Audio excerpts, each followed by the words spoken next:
10 नेपाली कोपैमाओं की टीम ने कोपैमाई का सबसे दुश्वार समझा जाने वाला चैलेंज यानी मौसम सरमा में K2 को सर करने का कारनामा अंजाम दे ही दिया। तारीख में पहली बार 3 मुख्तलिफ टीम से ताल्लुक रखने वाले 10 नेपाली कोपैमाओं ने रात 1 बजे अपने सफर का आगाज किया और अगले दिन तकरीबन शाम को 5 बजे के करीब वो 8,611 मीटर की बुलंदी पर वाक़या K2 की चोटी तक पहुँचने में कामयाब हो गए। अल्पाइन क्लब ऑफ पाकिस्तान के मुताबिक स्पेन से ताल्लुक रखने वाले 7 समिट ट्रैक्स के मुआविन लीडर सरगई मेंगोट कैंप 1 से बेस कैंप जाते हुए हलाक हो गए। K2 को सर्दियों में फतह करने की जिस मुहिम का आगाज दिसंबर के वस्त में हुआ था, बिलाखिर कामयाबी से अपने इख्तिताम को पहुंची। K2 एक ऐसी चोटी है जिसे सर करने में तकरीबन 1 सदी लगी। कराक्रम के इंतहाई शुमाली किनारे पर वाक़या पाकिस्तान और चीन के सरहदी मकाम पर K2 दर हकीकत कोई वाज़ेह सरहद न होने के बाइस पाकिस्तान और चीन के दरमियान सरहद तस्वुर की जाती है। स्कर्दू से तकरीबन 125 मील दूर या 200 किलोमीटर या 104 किलोमीटर की फिजाई सफर की दूरी पर वाक़या K2 का तूल बल 35.52 और अर्ज बल 76.30 है। K2 का रास्ता स्कर्दू शहर से होता हुआ शिगर वादी के अंदर से गुजरता है और आखिरी गांव अशकोली में सड़क का इख्तिताम होता है, जहां से फिर कोपैमाओं को पैदल सफर करना होता है। ये सफर बाल्तोरो ग्लेशियर पर से होता हुआ 8 से 10 दिन में गॉडविन ऑस्टिन ग्लेशियर के किनारे पर वाक़या K2 पर पहुंचकर इख्तिताम पजीर होता है। K2 की चोटी 8,611 मीटर की बुलंदी के साथ दुनिया की दूसरी बुलंदतरीन चोटी है, जिसको सेवेज माउंटेन के नाम से भी याद किया जाता है। K2 के नाम की वजह तस्मिया लफ्ज के कराक्रम के पहले हर्फ से लिया गया है और 2 का मतलब है कराक्रम की चोटी नंबर 2। इसकी वजह यह है कि जब सबसे पहले 1856-57 में इस खित्ते में जॉर्ज मोंटगोमरी की सरबराही में एक मुहिम आई तो उन्होंने एक ऊंची चोटी को K1 का नाम दिया, जो कि दरअसल बाद में मशहब्रूम के नाम से मशहूर हुई। मशहब्रूम की बुलंदी 7,821 मीटर है। इस सर्वे टीम के member Henry Haversham Godwin Austen ने मजीद तहकीक में एक और ऊंची चोटी को K2 का नाम दिया। कुछ अरसे तक एक अंग्रेज मुहक्किक की वजह से इसे अमेरिकन पहाड़ भी कहा जाता रहा। फिर गॉडविन ऑस्टिन की तहकीक के बाद इसे गॉडविन ऑस्टिन पहाड़ कहा जाने लगा और सर्वे मुकम्मल होने के बाद सरकारी तौर पर इस चोटी को K2 का नाम दिया गया। 1 सदी तक K2 को सर करने की कोशिशें होती रहीं और कई रास्तों को इख्तियार किया गया, मगर कामयाबी किसी के हिस्से में न आई। कई कोपैमाओं ने अपनी जानें गंवाई और इस बर्फानी दुनिया में दफन हो गए, हत्ता कि 1954 का साल आन पहुंचा और 31 जुलाई 1954 वो दिन था जब K2 को इंसानों ने सर किया।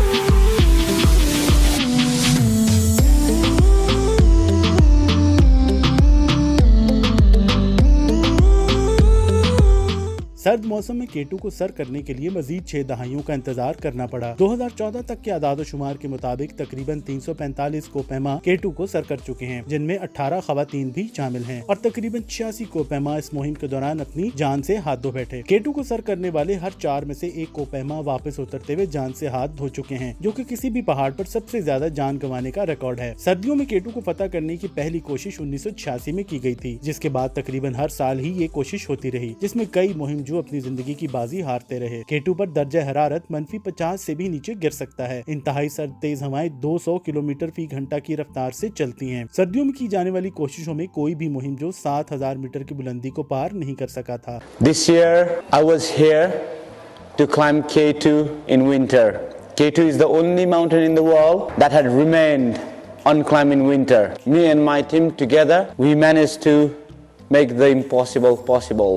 It was very cold, up to -65 degrees Celsius, some point in a -70 degrees Celsius. There were hurricane force. But the experience after that in Pakistan has been amazing. Over here, people are so warm, so welcoming. We are very humble.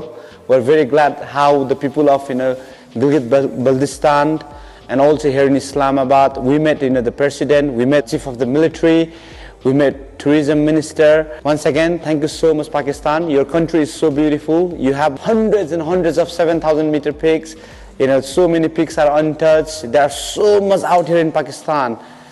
I hope the tourism in Pakistan will go skyrocket. Thank you so much for your love and support. Pakistan Zindabad.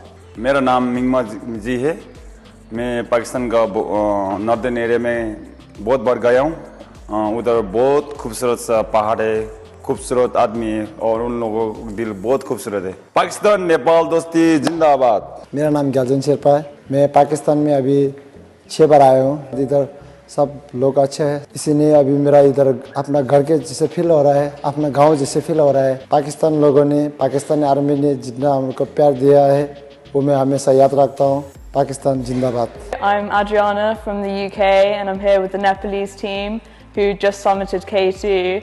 Coming to Pakistan, I didn't really know what to expect, but it's been the most incredible experience, and the people are so passionate about their country, so humbling and just so kind, and it's been incredible to visit this country. I really hope that tourism grows here because it's such a beautiful place and everyone needs to come visit at least once. Pakistan में 5 पहाड़ी चोटियां ऐसी हैं जिनकी बुलंदी 8 kilometre या 8000 metre से ज्यादा है और यकीनी तौर पर K2 इनमें सरे फहरिस्त है। K2 के बाद 8126 मीटर बुलंद नागा पर्वत, 8080 मीटर बुलंद गाशोबरूम 1, 8051 मीटर ब्रॉड पीक और 8035 मीटर बुलंद गाशोबरूम 2 शामिल है। K2 विंटर एक्सपीडिशन के कोपैमाओं ने कामयाब मुहिम के बाद chief of army staff general Qamar Javed Bajwa से मुलाकात की। आर्मी चीफ ने कोपैमाओं को मुबारकबाद दी और कहा कि तारीख में पहली बार मौसम सरमा में K2 सर करने पर वो बिलाशुबा कामयाबी और मुबारकबाद के मुस्तहिक हैं। कोपैमाओं ने अपनी मुहिम में ताउन फराहम करने पर आर्मी चीफ का शुक्रिया अदा किया।